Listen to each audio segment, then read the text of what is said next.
Hey YouTube, RicoKnows here. Going to talk to you guys about the linebacker rooms in America. If you're unaware, I am breaking down every single position group on every single team in America. And as I go through the rosters, what I'm doing is I'm preparing for this upcoming college football season.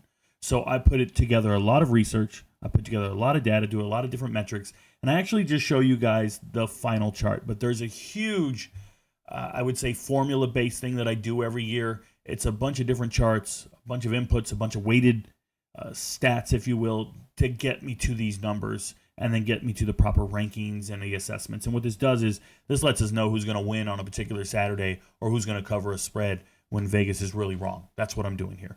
But in the meantime and in between time, I like to record these videos to give the public a view as to how we get down and what we do. Now, in this video, I'm going to keep it very wave top. I'm just going to talk about the top 25 linebacker rooms in America very briefly because I'm about to start doing my conference previews where I talk about every single one of these rooms in depth in the conference preview. But for right now, let's talk about it. Number one in the entire country, the best linebacker room is Alabama. I look at it and I see 3 draft picks, 3 NFL draft picks. And typically, if you have the most pros, you are the bee's knees. Like, you're the best linebacker room there is. You're the best position group there is. What I will tell you guys about this is there's a lot of teams out there, like a lot of homers, who think their team is littered with draft picks because they have 4- and 5-star recruits on the bench. That's not how it works. Those 4- and 5-star recruits on the bench, they are not getting developed. They are not getting the reps at practice. They are not going to be NFL draft picks. The vast majority of them will transfer, and then they'll just be known as a quote-unquote former 4- or 5-star player. And it's all over the country. I study these rosters. I go as deep as I can. I know every player in America. I'm not lying to you when I tell you these schools miss all the time. And for those of you who are sitting down thinking you have a pro on your bench, you don't. You might, in some cases, 1 or 2, but your entire room, you can just start listing off all the names. It's not going to work for you. Those are not professionals. So the homers, the people who are really passionate about their team, the fan base, they might know every player on the team, and they might try to lecture me on it or whatever. Like, there's no point. I've been following these players since high school. I've watched all their huddle film. I've watched every snap of their careers at the collegiate level.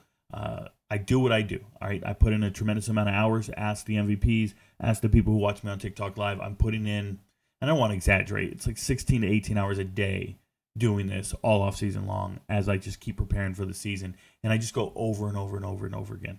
Okay, so I'm letting you know that Alabama does have the number 1 linebacker room out there, and I really don't doubt it. Like, I'm not worried about it at all. Yep, I'm pretty sure it's the best one. Now, number 2 is Texas, and Texas, it's not far. Obviously, you can see all the scores are 10.5, 10.5, 10.5, 10.5. But Texas is a little different. We have some proof of concept here. We already saw Trey Moore transfer in last year, who was a tremendous transfer from UTSA. Couldn't really have the impact that he had before, although he started every game. It's just kind of one of those things.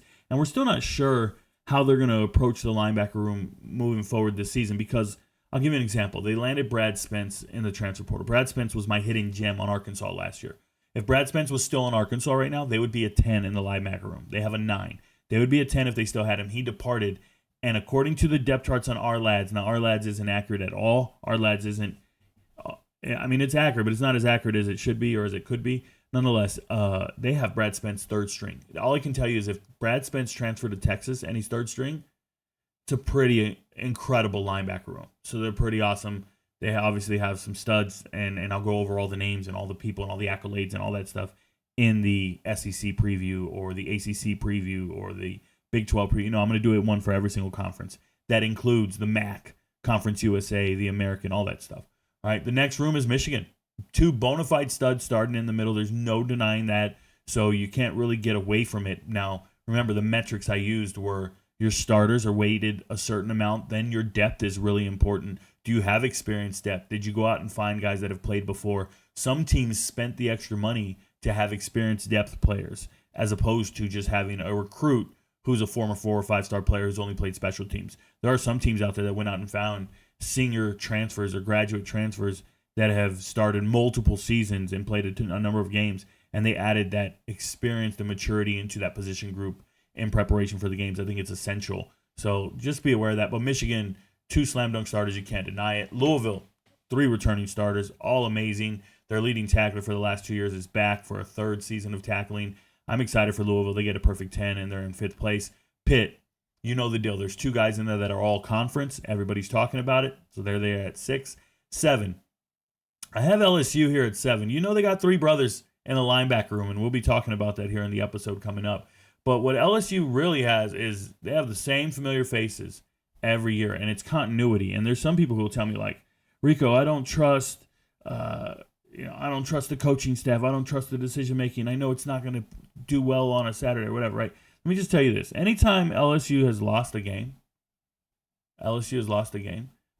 they probably didn't have the better team on the field. Oh, they don't win close games. They don't win the tough games. No, they don't beat the good teams. Because I think the good teams have better players. Until this year, I don't think they have better players. The same could be said for Florida. Billy Napier doesn't win a lot of close games. Doesn't win tough games. Well, how many of those close games and tough games did he have the better team or the more superior team?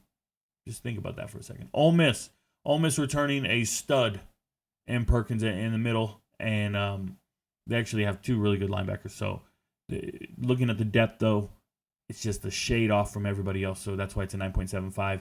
A&M, they have a linebacker in York that nobody likes. And I say recruiting websites. York's a 3-star, been starting from day one. Showed up with all the 4 and 5 stars, didn't matter. He's starting from day one. Permanent team captain, all that stuff. A&M has a beast in the middle, and they try to tell you got to be 6'2", 240. Homie walks up 5'10" on a good day, 5'11", and just tackles everything. So another DAT win, if you will. Notre Dame's got an All-American on their squad, and they got some depth there. Obviously, a lot of skilled players. Illinois is returning a lot of great guys. There's a lot of returning production, not high-level NFL slam dunk kind of guy. I mean, I like one NFL guy on the whole team. We got a transfer coming in from Wisconsin. I'll go in depth on everybody, but it's just one of those things. I really like Illinois across the board, but it kind of feels like a B+, A-, but it doesn't feel like anybody's a superstar. TCU, 2 great linebackers in the starting lineup. There's no denying them. Arizona State has 4. And let me say this about Arizona State. They got 3 transfers last year. It was Crook from Arkansas, Cyrus from San Diego State, and Elliott from New Mexico State. They got 3 of these transfers, and they slam dunked it, and then they had 1 recruit coming out of high school. They literally, their linebacker room is so complete, and it's just metal sharpens metal. Those guys are awesome. So shout out to Arizona State. Really impressed with what they're doing. BYU, losing your second leading tackler hurts. You lost them to Cal. Shout out to Taggart, but they still have a tremendous amount of studs, and when you look at the depth those players can play, BYU's got a hell of a linebacker room. Yeah, seriously. Kelly's back too. Oof, it's beast. Georgia, known goods, always good, just a little young right now. 1 stud in there, and then everybody else just trying to figure it out and trying to get there. And that happens sometimes. You cycle through all your studs. Same thing was happening with Ohio State. You have tremendous players, and then not enough returning production, not enough matured production or matured talent. Just give it another year or two, and they'll be 10s. It's just not their year this year, as far as I'm concerned, when I assess the talent in that particular position group, right? Ohio State, same thing. 1 great starter, and then everybody else is just kind of elite recruits and elite prospects, but not necessarily slam dunks to say that they're going to be draft picks or anything like that. Oregon, known goods, good team. Miami, known good linebackers. They're doing their thing. No problem there. Tennessee, another Ohio State type of team in the linebacker room. 1 stud in the middle, and then the rest. Arkansas is like Illinois light. Arkansas has a lot of good players, a lot of good linebackers, a lot of depth there, and they make plays. Texas Tech is hard for me to judge, and I want to say this. I watched the tape at length, and remember, I'm watching tape on all these guys, and I'm watching this kid, Ben Roberts. He's been starting since he was a freshman, and part of me wants to say, yo, he is huge. He is another Urlacher type of dude or something, right? And they got Jacob Rodriguez as well, but when I watch it on tape in space, he struggles. He struggles in space with speed, with people making him miss. So although they're both really good linebackers and they're returning production and they're returning multi-year starters, and it sounds like the continuity's there and all that, it just caps at 9 because there's a lack of athleticism that I need you to do. That's the reality of the situation. So Vanderbilt, overachievers, man. Nobody ever talks about Vanderbilt. They got some great linebackers. Watch the tape.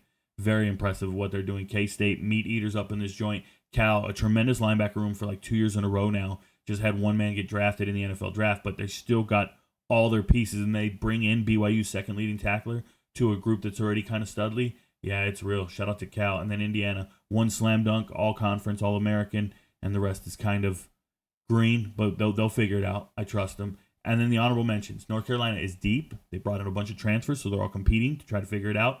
Virginia's bringing back one of their starters missed last year due to injury, but he's going to come back. And their leading tackler's back. So now Virginia, it's one of those little rare situations where, just like I think South Florida has the same thing, where your leading tackler the last 2 years has returned. So you have the leading tackler from 2023 and 2024 in the lineup. It's pretty impressive stuff. Not all that often. It's pretty rare, especially at the Power 4 level, and here it is for Virginia. So they have some known commodities. And then Virginia Tech, bringing in Sam Brumfield last year from Middle Tennessee State. They knew they wanted him to come in, be the middle linebacker, and then over time, 2 younger guys took over that room and just led this team down the stretch, and they're both back. So Virginia Tech has continuity, a tremendous talent, size. They're like 6'3", 6'4", and I'll talk about them at length in the ACC video. So that's my rundown on the top 25, who I'm talking about, how I'm feeling about it. I did not miss any teams. I didn't get anything wrong. I know Iowa's not on here. I know Penn State's not on here. I know all that stuff, guys. I evaluate every single team in America. I don't skip anybody. Your friends don't know, but Rico knows. Pay attention. Rico knows TikTok, all one word. Get to it. Follow the Twitter. You'll see all the tweets. You'll understand all the information. You won't be late. And then more importantly, get to the Patreon. Watch the videos. I'm going to post one on YouTube, but you can't see all the others unless you're a member. You got to be a member. Hit join. It's $2.99 a month on YouTube. But if you want to be an MVP, get all the picks, get all the assessments, all the talent, and all the futures bets, and every single week against the spread, everything we're doing, please show up. We have over 5,000, 6,000 members for a reason. Yeah, I changed my life because I do this for a living. Your friends don't know, but Rico knows. Peace, y'all.